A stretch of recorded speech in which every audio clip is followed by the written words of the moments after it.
harus semangat buat melakukan pembelajaran.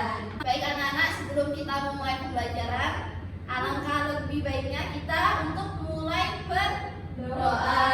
Berdoa dimulai. Doa cukup. Baik, hari ini kita akan belajar IPS. Ada yang tahu kita akan belajar mengenai apa? Norma.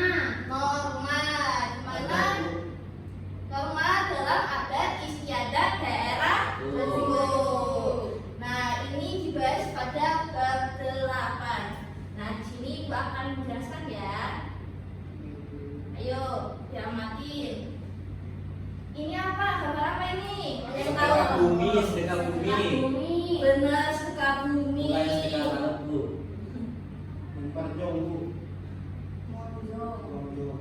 Nah, habis itu yang gambar yang kedua apa? Gunung bagi-bagi. Gunungan.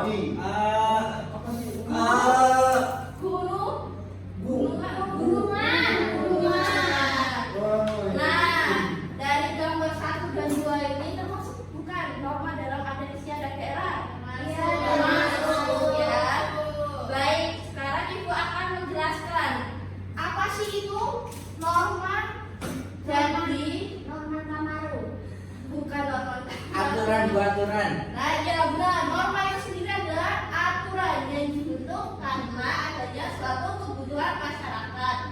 Akan ketertiban yang ingin dicapai dalam kehidupan sehari-hari, dan jika norma atau peraturan yang ada dilanggar, orang tersebut akan mendapatkan sanksi sosial. Nah, kemudian ada yang tahu fungsi norma itu sendiri ya, anak-anak? Apa itu? Masyarakat lebih tertib, Bu. Nah, dengan masyarakat lebih tertib. Habis itu Menjaga keharmonisan. menjaga keharmonisan. Baik. Yang pertama, fungsi norma adalah untuk memastikan terciptanya kehidupan masyarakat yang lebih aman dan tertib. Kemudian, untuk mendorong individu untuk dapat beradaptasi dengan lingkungan masyarakat yang ada berdasarkan nilai-nilai yang berlaku. Kemudian yang terakhir adalah untuk mengatur perbuatan masyarakat agar sesuai dengan nilai yang ada dan berlaku. Kemudian, nah di norma sendiri terdapat jenis-jenisnya. Ada yang tahu jenis-jenis norma? Salah satunya aja. Agama. Norma agama. Jadi norma agama merupakan aturan-aturan yang dijalankan oleh masyarakat yang sumbernya berasal dari Tuhan Yang Maha Esa. Norma ini biasanya berisi akan perintah yang harus dijalankan oleh seseorang dan ajaran yang merupakan sebuah ilmu ataupun pedoman bagi para penganut agama tersebut. Nah, kemudian ada yang tahu contoh penerapan norma agamanya sendiri? Ini waktu di sekolah. Sholat di mana biasanya kalau di sekolah? Di masjid, bareng-bareng ya. Habis itu apa lagi? Menghormati agama lain. Menghormati apabila ada temannya beragama lain. Habis itu harus berperilaku sholat dan jujur. Nah, kemudian untuk contoh norma penerapan agama di keluarga sendiri yaitu berdoa sebelum tidur, makan, minum hingga sebelum keluar rumah. Setelah itu tidak berbohong kepada orang tua dan anggota keluarga lainnya. Nah, selain itu juga tadi kan norma agama, sekarang norma kesusilaan. Nah, norma kesusilaan merupakan aturan-aturan yang dijalankan oleh masyarakat yang sumbernya berasal dari hati seseorang, melalui seseorang. Dan norma ini biasanya kita jalani dan rasakan setiap harinya, di mana seseorang didorong untuk melakukan tindakan yang baik dan menghindari tindakan yang buruk. Nah, contoh di sekolahnya penerapannya yaitu selalu menghormati guru dan staff yang ada di sekolah. Setelah itu tidak iri dengki sesama teman. Nah, kemudian untuk contoh penerapannya di keluarga, ayo dibaca itu apa?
guru. Kamu Menyapa guru. benar, menghormati guru, bapak ibu guru, dan teman jelas. Kemudian apa lagi? Berbicara dengan teman, dengan teman, guru ataupun warga sekolah. Nah, kemudian yang terakhir ada norma hukum. Nah, norma hukum merupakan aturan-aturan yang dibuat oleh badan yang bertanggung jawab seperti pemerintah yang dikemas dalam bentuk undang-undang. Norma ini memiliki sifat yang memaksa guna menjaga dan melindungi kepentingan masyarakat. Kemudian contoh penerapannya di sekolah apa?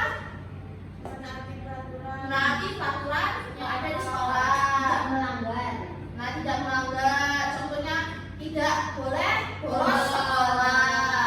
Kalau di keluarga, apa itu? Menaati dan melaksanakan setiap peraturan dalam keluarga yang telah disepakati secara bersama. Yang terakhir di masyarakat, apa itu? Tamu berkunjung berkunjung dari 1 hari 24 jam. Wajib dilaporkan kepada ketua RT.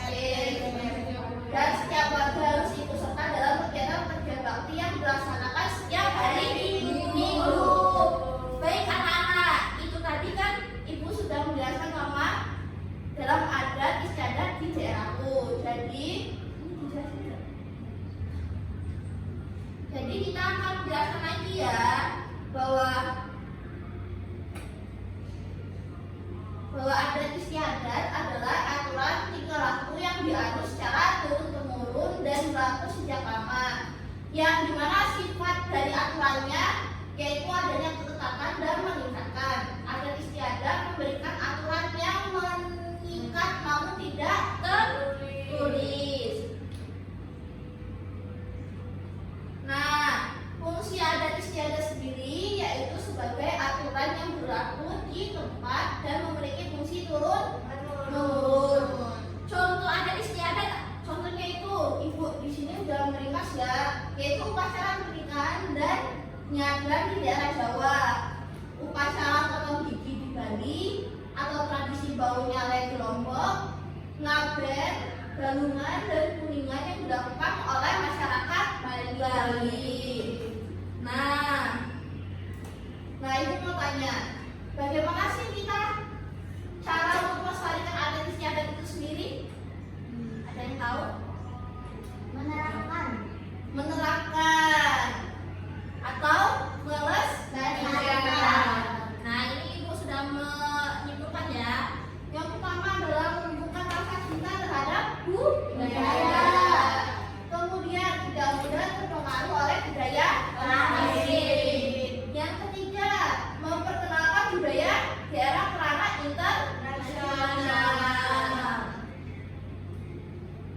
Baik anak-anak, itu tadi kan sudah materi yang terakhir. Jadi kali ini ibu ada lembar kerja peserta didik. Ya, Baik bu, ya harus dikerjain ya. Gimana lembar kerja peserta didik ini atau LKPD dikerjakan secara berkelompok, karena ini kan duduknya sudah berkelompok ya.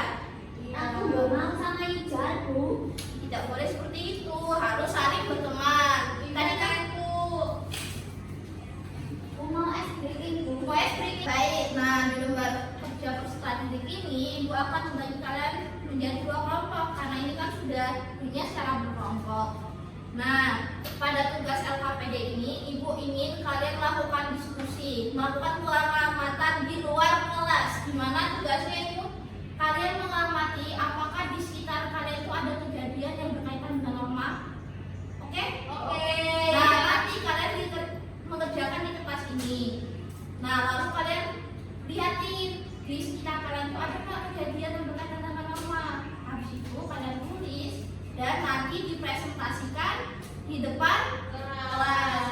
Sudah mengerti apa yang ibu jelaskan? Sudah. Ini ibu bagikan ya. Ayo masuk sama temennya ya. Riris, Wisnu, kamu ngapain? Enggak ngapain kok.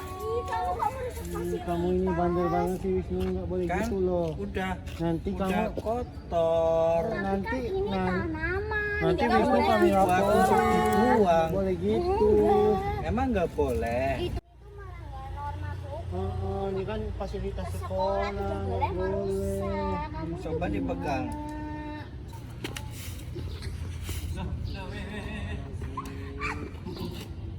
kayak gitu.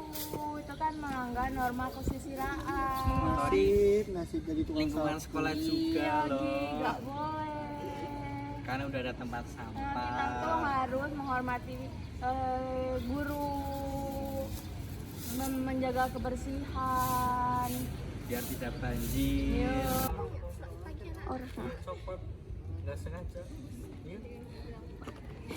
Ibu melihat kita. Ibu, biar kabar ibu. Bu, si Wisnu loh bu. Baik anak-anak, karena kalian sudah selesai mengamati kejadian yang berkaitan dengan norma yang ada di sekitar kalian, hari ini ibu ingin salah satu perwakilan dari setiap kelompok menjelaskan hasil yang telah kalian temukan tadi ya. Baik, Bu. Ayo dari mulai kelompok mana dulu? Saya. Ayo, oke Mbak Kiki kelompoknya Mbak Kiki silakan. Halo teman-teman. Halo. Jadi setelah kelompok saya mengamati keadaan sekitar, kelompok kami mendapatkan sebuah pelanggaran norma hukum, yaitu dengan merusak fasilitas sekolah. Nah, merusak fasilitas sekolahnya itu saya melihat ada beberapa anak memotong-motong bunga di area sekolah, merusak tanaman-tanaman di area sekolah. Lalu kami memberikan nasihat kepada anak-anak itu, pada teman-teman kami agar tidak merusak tanaman itu, karena itu adalah salah satu pelanggaran norma hukum yang tidak boleh diperbuat, tidak boleh dilanggar. Begitu Bu. Oke, benar Mbak ya. Terima kasih Mbak Kiki. Ayo kelompok kaki. Siapa yang mau jelasin? Mbak Denisha. Silakan. Halo teman-teman.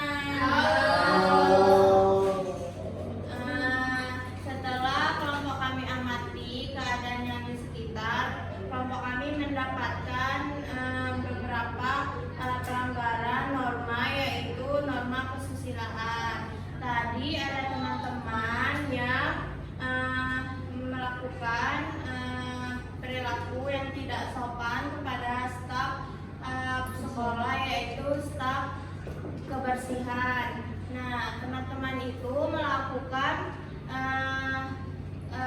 perilaku tidak baik kepada staf sekolah dengan membuang sampah sembarangan.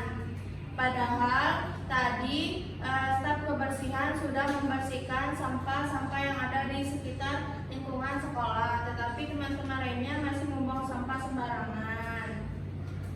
Itu saja. Nah, oke anak-anak, jadi yang dijelaskan Mbak Lilis tadi merupakan contoh dari pelanggaran norma kebersihan, di mana tadi ada anak yang tidak membuang sampah ke tempat sembarangan. Padahal tadi Bapak kebersihannya sudah membersihkan lingkungan sekolah. Jadi kalian anak-anak sebagai siswa di sekolah itu harus menaati dan menjaga fasilitas yang ada di sekolah. Oke, kalau begitu Mbak Tuti silakan. Terima kasih.